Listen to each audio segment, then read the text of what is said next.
At home today, it's Bank Holiday Monday, and just wandering out to have a look at the apple trees in the garden. There are 3 apples here, none of them did we plant, and we've managed them differently.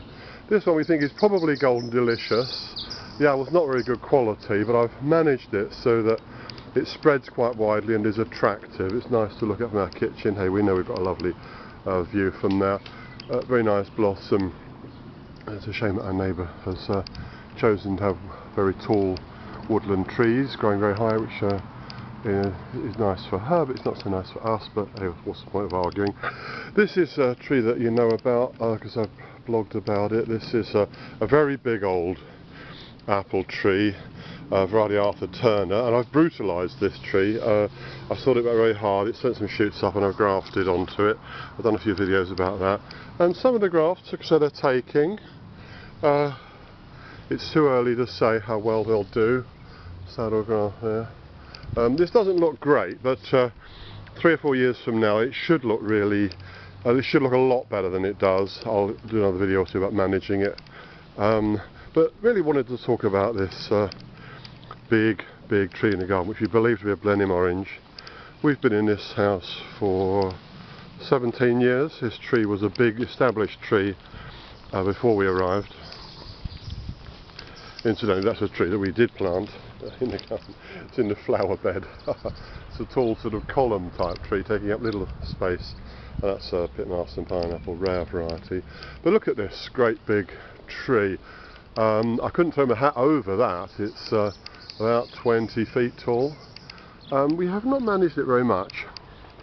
Where our neighbour didn't like it, some of it growing over on her side, we've sawn it back quite hard. I've climbed up in this tree a few times before now and taken some of the middle bit out. I haven't pruned this for 3 or 4 years. Obviously I've used a long handled thing every now and then with a big tree like this, which is managed basically for beauty, shade. I mean, look at this, it's just really very pretty, isn't it? It spreads about 40 feet across and about 20 feet high, and you can see there's Julia's doing a barbecue underneath it. It's over, and we can you know, just appreciate this as an architectural feature.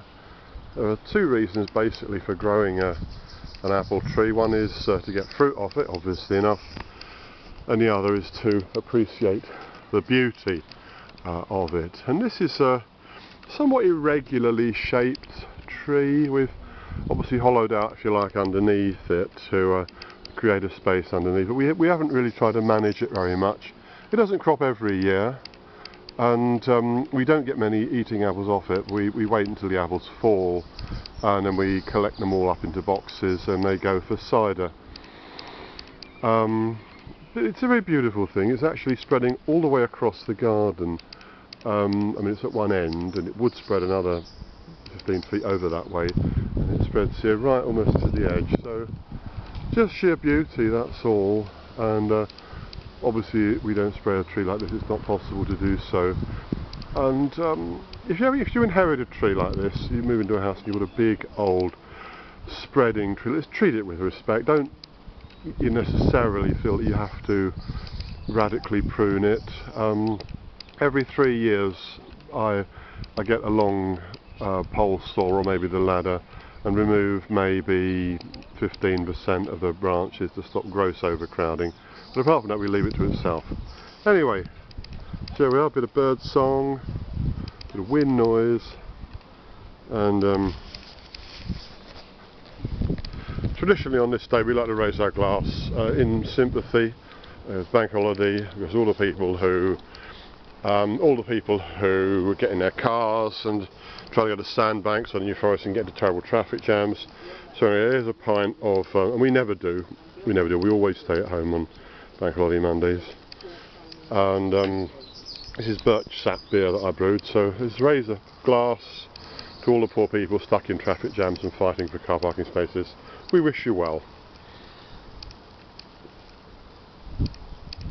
Yeah, nice birch sap beer flavoured with, well, I'll tell you another time.